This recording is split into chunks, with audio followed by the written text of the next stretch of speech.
Listo. A partir del golpe de Estado de 1955 hasta 1973 se va a dar lo que conocemos, o se conoció como el proceso de desperonización. Desde 1955 hasta 1973, nuestro país transitó un periodo que lo que se intentó hacer fue desperonizar al país, ¿sí? Que deje de existir el peronismo, básicamente. Y en ese lapso de tiempo, en esos 17 años, se van a ir alternando golpes militares y gobiernos militares con gobiernos civiles, ¿sí? Entonces, en 17 años, en ese periodo que se va a intentar desperonizar al país, vamos a ir viendo nosotros alternadamente gobiernos militares y gobiernos civiles, de políticos. Uno de ellos es el de Arturo Frondizi. Para que podamos entender con esto que dije recién, desde 1955 hasta 1958 gobernaron los militares. Primero Lonardi y luego Aramburu, ¿sí? Que fue lo que vimos las clases pasadas. Y en el fines del 57, ¿sí? Ya ese gobierno de la dictadura, y ahora vamos a ver una placa que demuestra esto, o que nos permite pensar esto que voy a decir, para fines del 57, comienzo del 58, el gobierno había perdido legitimidad. Lo que gran parte de la población civil quería era volver a tener un gobierno democrático, o por lo menos un gobierno elegido. En ese contexto, va a llamar a elecciones y va a ganar Arturo Frondizi. ¿Vamos bien?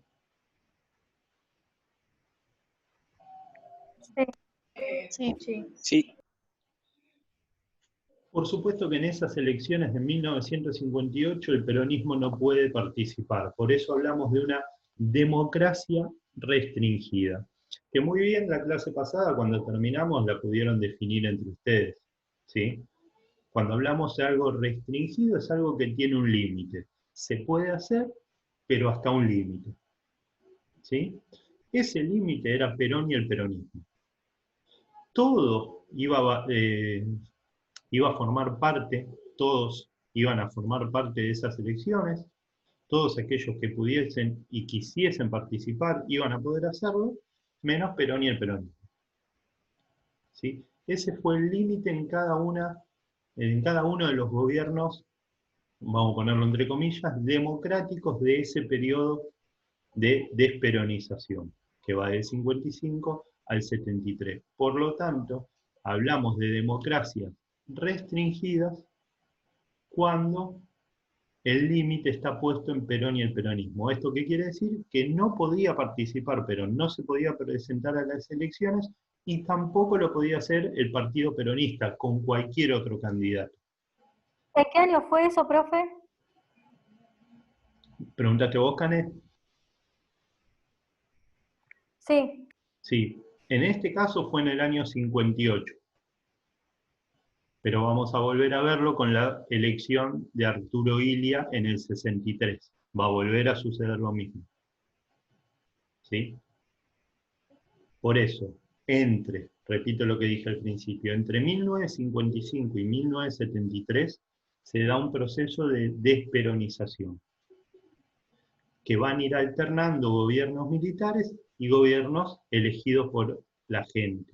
Ahora, esos gobiernos elegidos por la gente se dan en un marco de democracia restringida, porque no se podía votar ni a Perón ni al peronismo, porque estaban prohibidos. ¿Estamos? Sí, profe. Sí. Ahora, les pregunto a ustedes, a ver, si Perón y el peronismo, sobre todo el peronismo, estaba prohibido, ¿qué otro partido político grande existiría? A ver si lo saben. El comunismo. No. Uno que hoy está dentro de la alianza Cambiemos. ¿El capitalismo? No, ese es un modo de producción. Un partido político. Liberalismo. ¿Cuál? Liberalismo. No, ese es una teoría económica y política. La El izquierda. socialismo. El partido va a ser la Unión Cívica Radical. Y ustedes no lo conocen, este era el segundo partido más importante de nuestro país, pero en 2001, cuando nuestro país explotó por los aires, también explotó la Unión Cívica Radical. Y quedaron con un importante caudal de votos, pero sin poder poner una figura política como para competir a nivel nacional. Hoy, la Unión Cívica Radical, una parte de la Unión Cívica Radical, está dentro de la Alianza Cambiemos, y otra parte está dentro del Frente de Todos. ¿Sí? Bien, ahora, ¿qué pasa? En las elecciones de 1958 no podía participar el peronismo, por lo tanto la Unión Cívica Radical tenía todos los números puestos para ganar. Ahora, esa Unión Cívica Radical, por eso decimos UCR, se dividió en 1958. Se dividió en dos. Unión Cívica Radical del Pueblo, cuyo líder fue Balbín, y que estos proponían no tener ningún acercamiento con Perón y el peronismo.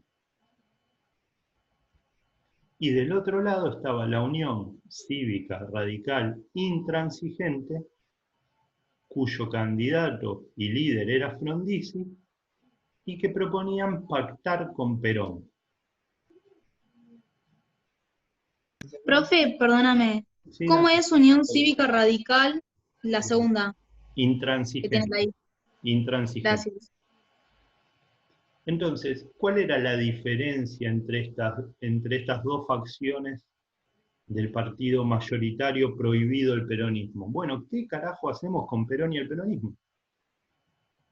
¿Sí? Por un lado, la Unión Cívica Radical del Pueblo planteaba mantenerlo prohibido, y por otro lado, Frondizi... Lo querían Sí, Cane. No, que en uno lo querían sacar y en otro lo querían dejar. Pero les La gustaba Unión Cívica Radical Intransigente no lo quería dejar, lo que quería era realizar un pacto, ahora lo vamos a ver mejor, realizar un pacto, ¿sí? Y empezar a pensar un retorno a la normalidad, y esa normalidad implicaba habilitar de nuevo el peronismo. ¿Sí?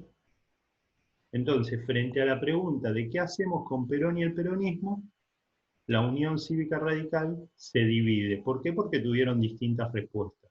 Un grupo era mantener la prohibición y el otro empezar instancias de diálogo.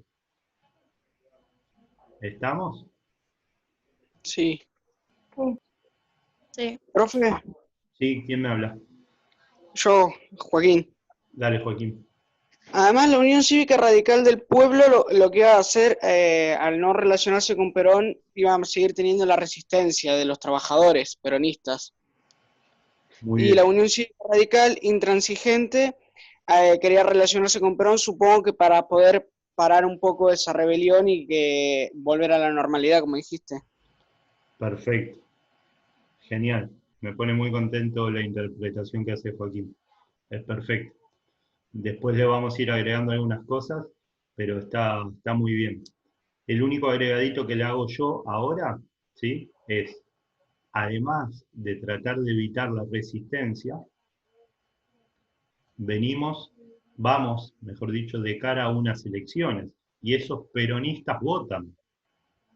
Entonces Frondizi lo que va a tratar de hacer con un pacto con Perón, un pacto secreto del cual hablamos ahora, es ganarse ese voto peronista. ¿Se entiende? Sí. Después vuelvo al anterior. ¿Qué decía el pacto con Perón? Que fue un pacto secreto. Por supuesto que Frondizi va hacia Perón en busca de los votos, por un lado, y también de mantener tranquilo al movimiento obrero, como muy bien dijo Joaquín recién. ¿Sí? Por supuesto que Perón va a poner condiciones, ¿no? Esto es en cualquier negociación, en cualquier negociación. Piensen negociaciones que pueden tener con sus padres, con su madre, con su novio, con sus hermanos. Uno cuando negocia algo, ¿sí? Pone condiciones, ¿sí o no? Sí. Sí, Y sí. Bueno, quiero ir a bailar, mamá o papá, quiero ir a bailar. Bueno, si te va bien en la escuela, vas. Esa es una condición. En una instancia de negociación. ¿Estamos? Bien, entonces Perón, frente a este pacto, pone tres condiciones. La primera, que se sancione una ley de asociación profesional. ¿Sí? ¿Qué es esto? Era devolverle el sindicato a los trabajadores, ese sindicato que había sido intervenido por la Revolución Fusiladora o Libertadora, y que implicaba una ley de asociación profesional, que haya un único sindicato por cada rama de actividad. Ahora lo explico. Por ejemplo, vamos a poner el gremio de los camioneros, ¿sí?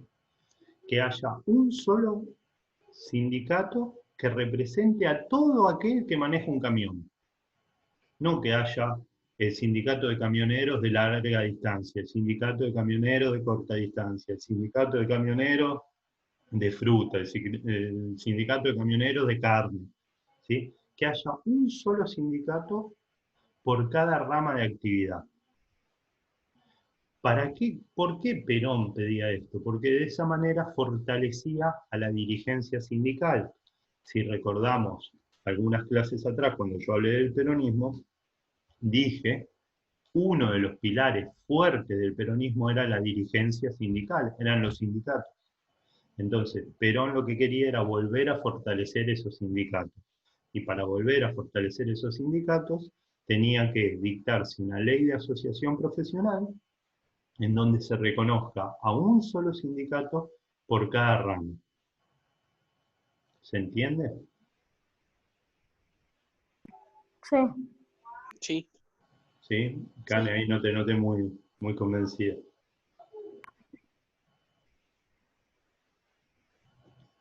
¿Estamos? Bien, las otras son un poquito más fáciles. Legalizar el peronismo era la segunda propuesta de Perón, ¿sí? Que vuelva a permitir la participación política, primero del partido político o del movimiento, y luego, por supuesto, se intentará el retorno, ¿sí? Y en tercer lugar, que lleve adelante una economía de tipo nacional.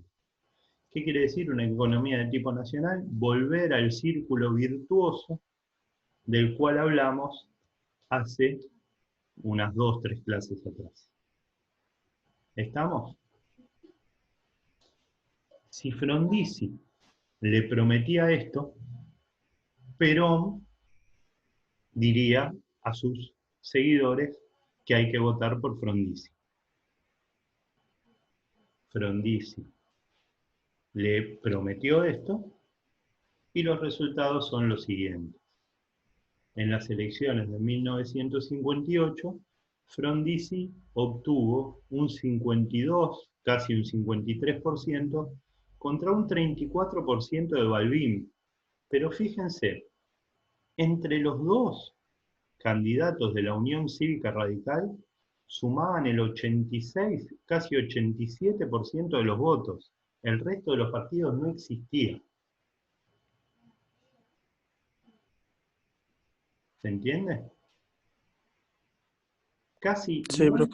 casi 9 de cada 10 personas que votaron eligieron o a Frondizi o a Balbín. No había más opciones y las dos opciones eran del mismo partido, de un mismo partido que se había dividido frente a la pregunta de qué hacemos con Perón y el peronismo.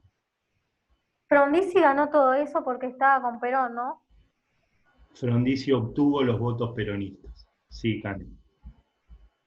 Ese pacto que realizó Perón con Frondizi tuvo su éxito. Ahora, yo comencé la clase diciendo que la revolución libertadora o fusiladora había perdido legitimidad y dije, ahora vamos a ver un dato que nos permite pensar. Fíjense, había muchas ganas de ir a votar. Votó casi el 91% del padrón. Nunca más en la historia de nuestro país votó tanta gente. Hoy en la actualidad, para que nos demos una idea, vota el 76, 77% del padrón. Esto quiere decir, de todas las personas que están habilitadas para votar, votan 76, 77%. En aquel momento, casi el 91% del padrón. Es decir, la gente quería votar. Y la gente quería votar porque esa dictadura anterior había ya perdido legitimidad. ¿Se entiende?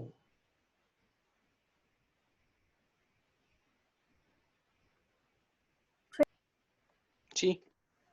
Hasta Sí. ahora lo que tenemos entonces es para 1958 un llamado de elecciones, una unión cívica radical que se divide en Unión Cívica Radical Intransigente, que es la de Frondizi y es la que gana, Unión Cívica Radical del Pueblo, que es la de Balbín y es la que pierde,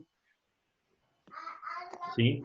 Con un peronismo que pacta con Frondizi y que este pacto tenía por lo menos dos vertientes importantes. Una la que dice Cane, ¿sí? Que era que los peronistas me voten a mí, y la otra la que muy bien interpretó Joaquín, ¿sí? Que es, si yo gano el voto del peronismo y gano el apoyo de Perón, los trabajadores no me van a romper las bolas. ¿Se entiende? Sí. ¿Sí? Sí. Bien. ¿En qué contexto gana Frondizi? En un contexto de democracia restringida, ¿sí? Es decir, en un contexto en donde Perón y el peronismo no podían participar. Y la otra cosa que le dije al comienzo de la clase que íbamos a charlar hoy tiene que ver con la política económica de Frondizi. Y esa política económica se conoció con el nombre de desarrollismo.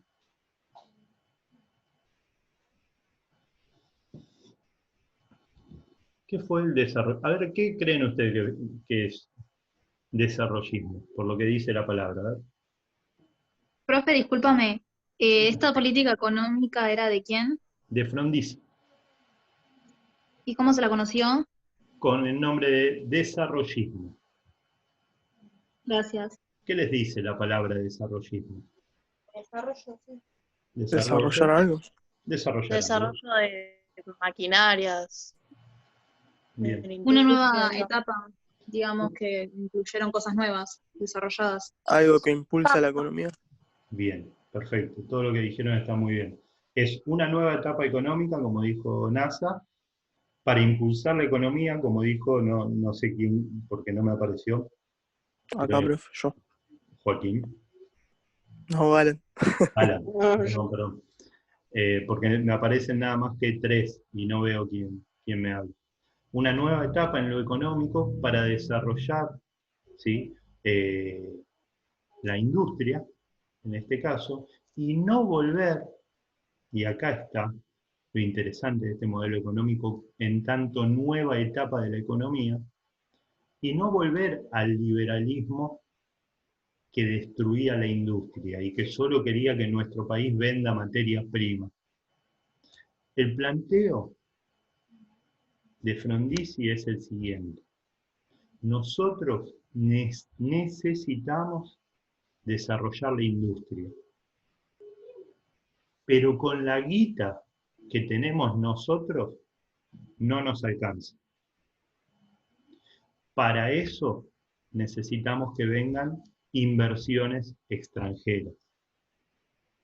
Y con esas inversiones extranjeras nosotros podremos llegar al desarrollo industrial. ¿Se entiende? Profe, ¿a dónde no querían volver? ¿Cómo? ¿A dónde era donde no querían volver? al liberalismo clásico. Frondizi no era un liberal clásico que dijo, bueno, listo, se terminó el peronismo, se terminaron las industrias, todo eso no va más en nuestro país, volvamos al liberalismo que exportaba materias primas y nada de industria. No, Frondizi dice, nosotros necesitamos para desarrollar el país que haya industrias. Pero para desarrollar esas industrias no nos alcanza la plata que tenemos nosotros porque necesitamos, creo que alguien, no sé si NASA o alguien lo dijo ahí cuando charlaban un poquito ustedes, ¿sí? Necesitamos un avance tecnológico, ¿sí? Y no tenemos la guita para llevarlo adelante, no tenemos la guita para invertir en ese avance. Bueno, ¿de dónde puede venir la guita? Del extranjero, de inversiones extranjeras.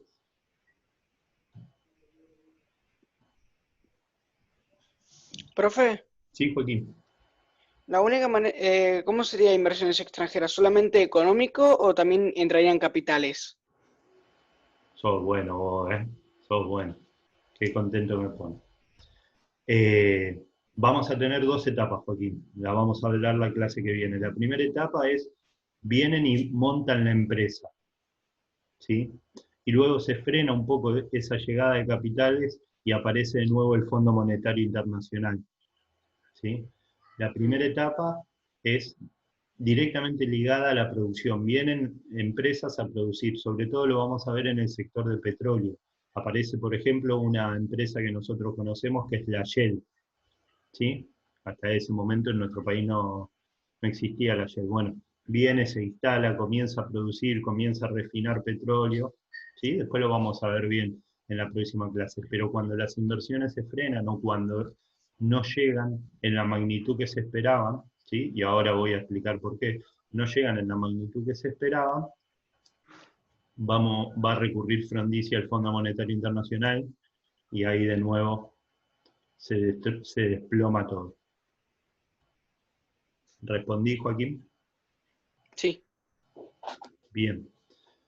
Ahora, este plan, con la llegada de inversiones extranjeras, va a empezar a hacer un poco de ruido con esto que muy bien dijo Joaquín al principio, que era ganarse la confianza de los obreros. Porque si recuerdan, la clase pasada yo dije, el sindicalismo se divide entre un grupo que va a querer negociar con el gobierno y otro que va a estar firme junto a Perón y no va a negociar nada, que son las 62 organizaciones, y yo les dije, la clase que viene vamos a hablar del programa de la falda. ¿Se entiende? Sí. Sí. Bien, llegó el momento. Uy, perdón. Uy, ¿qué hice? Están viendo toda la pantalla negra, ¿no? Sí, profe. profe. No Sí. sé, no sé qué hice. Oh, qué lástima. Esa es mi nena la que ven atrás. Cortaste toda la luz, profe. Corté la luz. se va a cortar. Sí, y ahí no sé, toqué algo. A Yo ver. leo fin de la presentación, haga clic para salir. Ah, mirá, gracias. No sé quién. NASA, vos me lo dijiste. Era tocar una Sí. flecha. Era tocar una flecha. Ahí para- volvió. Era un clic. Era un clic, pero bueno. Ahí está. Bueno, gracias. Gracias, NASA. Vuelvo. No, gracias a vos, pues estaba copiando justo. Ese programa de desarrollismo, ese programa planteado por Frondizi, va a chocar con un programa más de tinte nacional que tenían las organizaciones sindicales. Estas 62 organizaciones planteaban la independencia económica, la justicia social y la soberanía política, que en realidad son los tres pilares del peronismo: independencia económica, justicia social y soberanía política. ¿Sí? Para lograr la independencia económica, los sindicatos proponían un control estatal del comercio exterior, es decir, a ver, para que escuchemos también en este contexto que nos toca vivir y mucho se habla de Vicentín, bueno, lo que se proponían, los trabajadores proponían en ese momento que el comercio exterior esté en manos del Estado. que sea el Estado el encargado de comerciar con otros países y no industrias extranjeras, no empresas extranjeras. Que se desarrolle la industria liviana y que se comience a consolidar la industria pesada. Acá no hay un planteo si con capitales nuestros, con capitales de afuera, hasta acá no importaba. Ahora vamos a ver dónde empiezan a chocar. Acá empiezan a chocar. ¿Sí? ¿Por qué? Porque el programa de los trabajadores era que se nacionalice toda la energía, que toda la producción energética, llamemos electricidad, llamemos petróleo, pase a manos del Estado, esté en manos del Estado. ¿Sí? En cambio, Frondizi lo que va a hacer, va a permitir que ingresen empresas extranjeras, como ESO y como Shell. Y por otro lado, un cuarto punto que solicitaban los trabajadores era un control centralizado del crédito. ¿Sí? ¿Qué quiere decir esto? Que los créditos que daban los bancos los tenía que autorizar el Estado. ¿Sí? Para que estos créditos sean solo créditos productivos y no créditos, y vuelvo a escuchar Vicentín, y no créditos para que esos dueños tomen créditos, se saquen la guita del país y después declaren quiebra y no le paguen al Estado. ¿Sí? ¿Estamos? Sí, Para lograr la justicia social, lo que se pide es que se controlen los precios, es decir, que pongan precios máximos, que no aumenten las cosas, que sí aumenten los salarios para ganar poder adquisitivo, es decir, tengo más guita en el bolsillo y los precios se mantienen constantes, yo puedo comprar esos productos, y establecer un salario mínimo vital y móvil. ¿Qué quiere decir esto? Que ningún trabajador en nuestro país pueda ganar menos de un piso establecido, no importa a qué te dediques. ¿Sí? Tiene que haber un salario mínimo vital y móvil. Es decir, de ahí para arriba podés ganar, de ahí para abajo no. ¿Se entiende? sí, Y por, Sí, otro, profe. y por otro lado pedían la libertad para ser elegido, ¿no? Y esto lo que quiere decir es que vuelva a Perón, dejen volver a Perón. ¿Estamos? Entonces, determino aquella excelente intervención que hizo Joaquín. Con estos grupos, con estas 62 organizaciones, Frondizi va a empezar a chocar. ¿A partir de cuándo? Después lo vamos a ver la clase que viene, pero exactamente en enero de 1959 vamos a tener un choque fuerte entre estas organizaciones sindicales y Frondizi. ¿Estamos? Lo adelanto Sí, bro. porque, por si a alguno le interesa. Tiene que ver con la toma del frigorífico Lisandro de la Torre, la toma por parte de los trabajadores. ¿Sí? Porque Frondizi, en esta idea de tienen que venir capitales extranjeros, dijo, bueno, vamos a vender el frigorífico. Y los ¿Era trabajadores, por el cual estabas investigando, profe? ¿cómo? ¿Que habías dicho? ¿Era por el cual estabas investigando del frigorífico que habías comentado en No, la primera clase? sigo. Todo esto que voy a hablar la clase pasada, que viene, lo aprendí investigando, pero por el frigorífico Wilson estoy investigando yo. Insisto, sigo, ¿eh? Ah, Si, sí. si Seguís conocen, insistiendo. si conocen algún trabajador o trabajadora de Wilson, me avisan, que sigo con ese tema. ¿Hablaste Bien. con el papá de Camila al final? Sí, sí, ya le hice una Ah, listo. entrevista vía WhatsApp. Bien, entonces, la clase que viene vamos a empezar a ver esos roces. Lo que más me interesa a mí, voy a dejar de compartir, ¿sí? Y de grabar. Así pueden